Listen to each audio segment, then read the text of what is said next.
Once upon I've been not dreary, while I ponder weak and weary, over many a quaint and curious volume of forgotten lore. I nodded, merely napping. Suddenly there came a tapping, as of someone gently rapping at my chamber door. "'Tis some visitor," I muttered, tapping at my chamber door.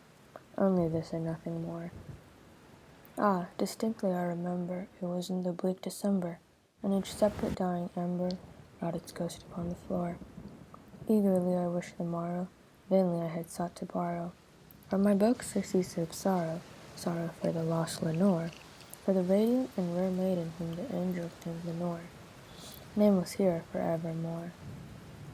And the silken, sad, uncertain rustling of each purple curtain thrilled me with fantastic terrors never felt before, so that now, to still the beating of my heart, I stood there repeating, "'Tis some visitor entreating entrance at my chamber door, some light visitor entreating entrance at my chamber door. This it is and nothing more." Presently my soul grew stronger, hesitating then no longer. "Sir," said I, "or madam, truly your forgiveness I implore, but the fact is I was napping, and so gently you came rapping, and so faintly you came tapping at my chamber door, that I scarce was sure I heard you." Here I opened wide the door. Darkness there and nothing more. Deep into that darkness peering, long I stood there wondering, fearing, doubting, dreaming dreams no mortal ever dared to dream before.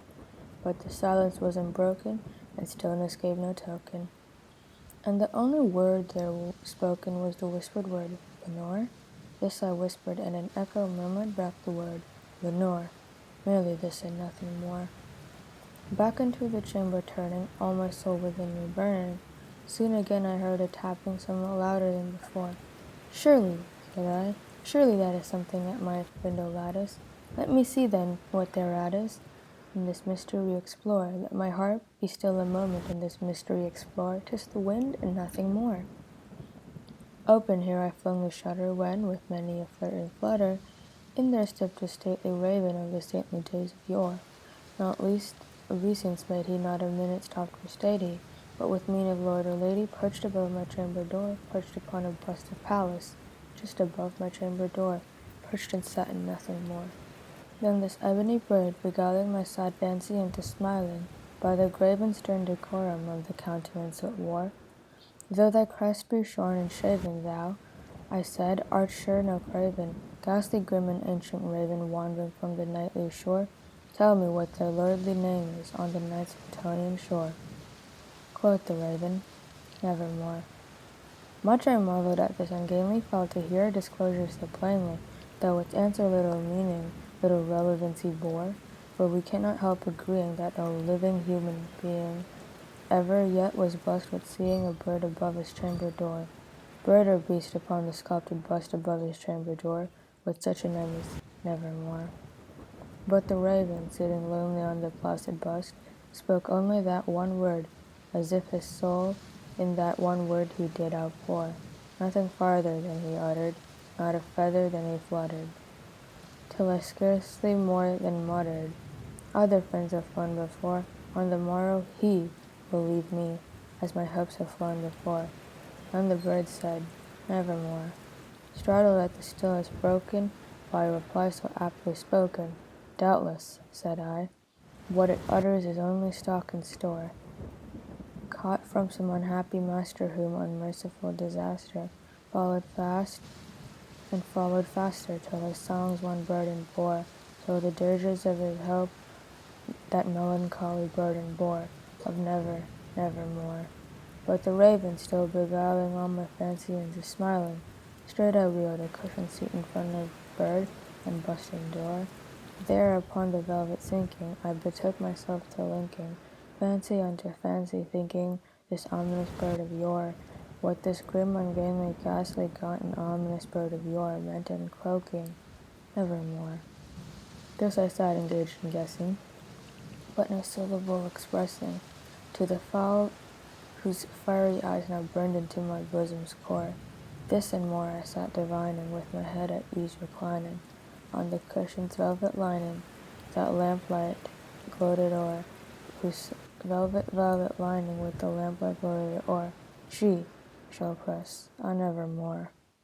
Then methought the air grew denser, perfumed from an unseen censer, swung by seraphim whose footfalls tinkled on the tufted floor.